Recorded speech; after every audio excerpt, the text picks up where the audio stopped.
pala ay cherry. So, dito lang yan sa Europe. Matatagpuan. Yun nga pala, pinitas lang namin sa daan ng aking asawa. So, ito nga pala. Ang dami. Ayan. Siyempre, bigyan ko yung aking kaibigan.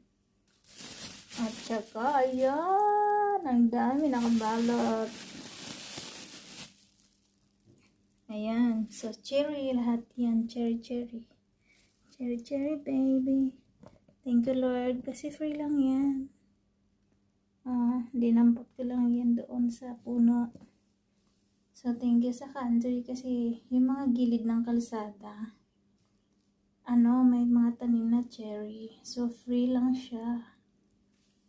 Pero di ako sure. Pero tingin ko free lang. Kasi mga ibon lang naman kumakain. So, syempre, dinami-damihan ko na kasi minsan lang kami makakain ng ganito.